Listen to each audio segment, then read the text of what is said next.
Orang harus paham ini. Assalamualaikum warahmatullahi wabarakatuh. Warganet yang berbahagia, kita bersyukur hidup di Indonesia sebagai negara yang merdeka, sebagai tanah air kita.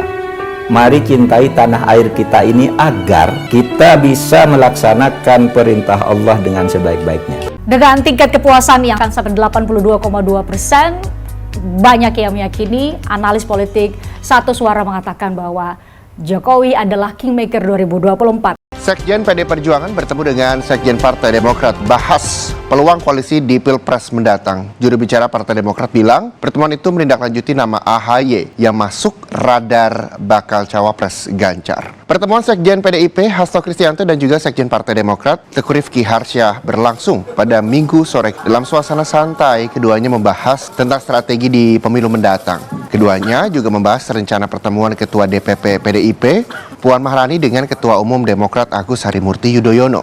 Bang Teguh Rifki bertemu dengan Mas Hasto, Sekjen PDIP yang didampingi juga oleh Mas Utut, Ketua Fraksi PDIP di DPR RI.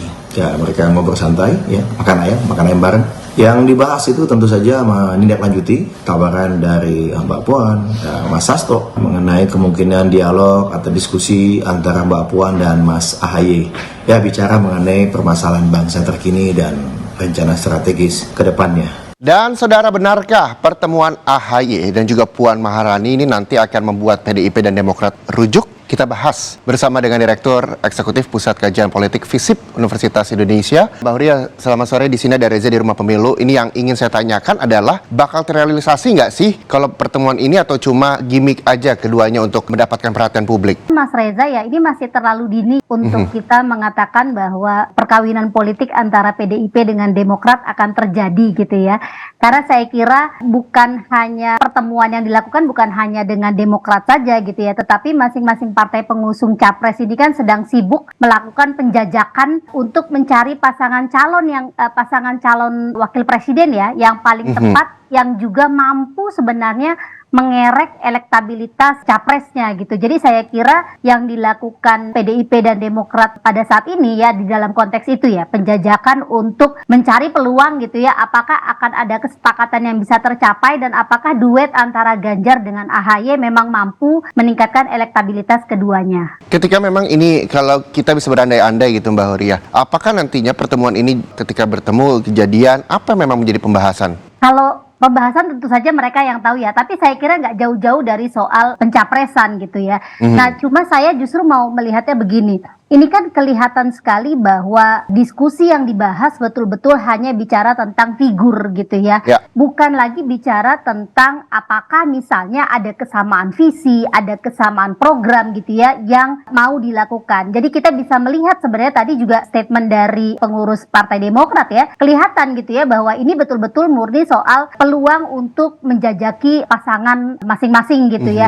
Dan ini juga saya kira selain itu juga merupakan upaya untuk memperkuat posisi tawar, karena kita juga tahu gitu ya pencalonan AHY di koalisi Nasdem kan juga belum jelas. Betul. Gitu ya, karena lagi-lagi soal popularitas dan elektabilitas. Jadi saya kira diskusi yang sekarang ini berlangsung antara PDIP dan Demokrat juga di dalam rangka untuk meningkatkan bargaining tawar juga gitu ya. AHY. Jadi apakah secara langsung Mbak Huria isu ini diangkat untuk tes pasar kepada publik terkait dengan elektabilitas keduanya? Mungkin malah bukan ke publik dulu ya orientasinya, tetapi meningkatkan posisi tawar ke koalisi partai gitu ya. Ini kan kelihatannya sebenarnya ke situ, karena Ganjar sendiri kan juga agak kesulitan sebenarnya gitu ya mencari calon yang mampu gitu ya menaikkan elektabilitas dia gitu. Nah, tentu saja ketika kemudian ini diusung ke publik gitu ya, ini juga sekaligus ya tes pasar juga gitu. Bagaimana publik merespon duet gitu ya antara Ganjar dan AHY. Tapi kalau misalnya kita melihat ke belakang, sejarah dari partai politik PDIP dan juga Demokrat ini tidak pernah bersatu, bahkan dari kedua orang tuanya, baik itu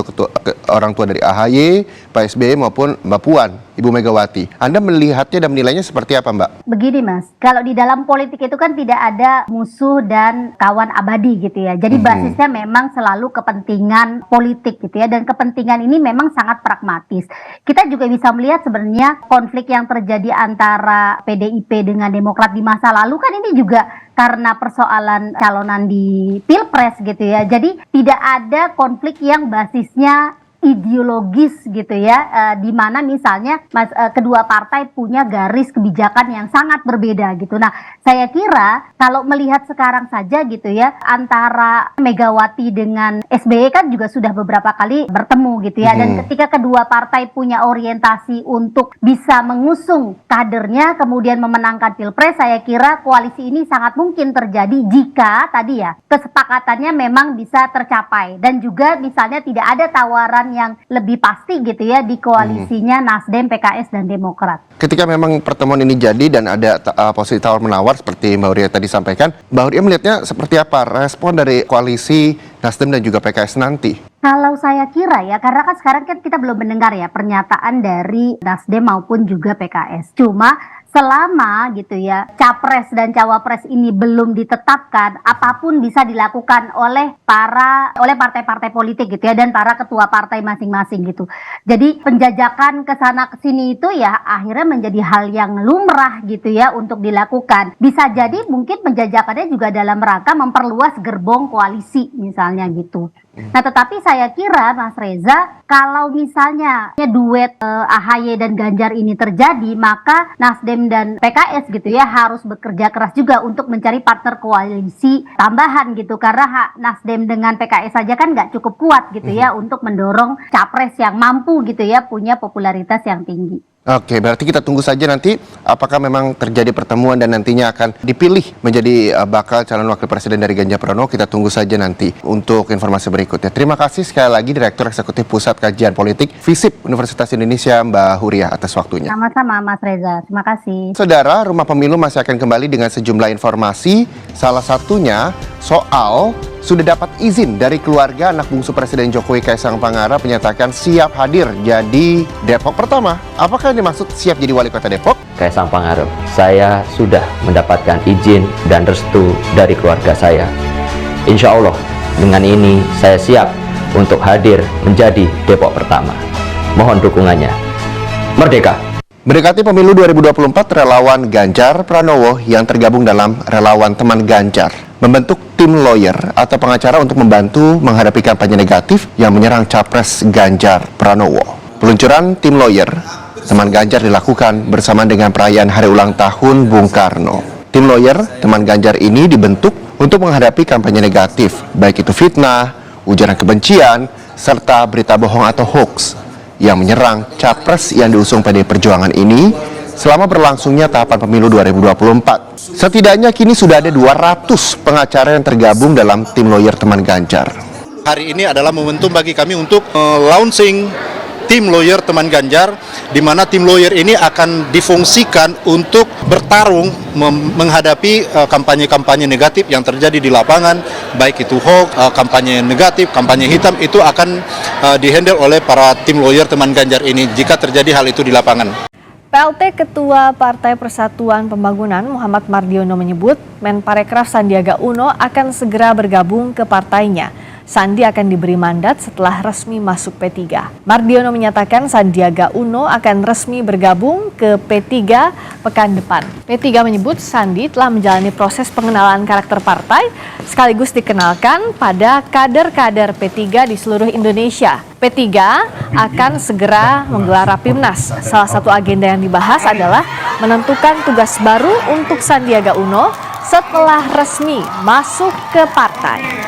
Bagi beberapa subsektor, insya Allah nanti dalam minggu depan kalau nggak salah hari Rabu ya, hari Rabu itu nanti insya Allah nanti hari Rabu insya Allah secara resmi ya ini akan kita lakukan penandatanganan ya atas komitmen Pak Sandi berjuang bersama Partai Persatuan Pembangunan.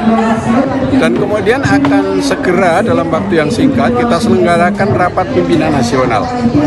Lah nanti di dalam rapat pimpinan nasional itulah yang dimiliki mekanisme Partai Persatuan Pembangunan untuk menentukan bahwa Pak Sandi itu mau kita kasih tugas apa di Partai Persatuan Pembangunan. Semoga Allah senantiasa menuntun kita di jalan yang diridhoinya. Aku qouli hadza, astaghfirullah li wa lakum. Wassalamualaikum warahmatullahi wabarakatuh. Terima kasih.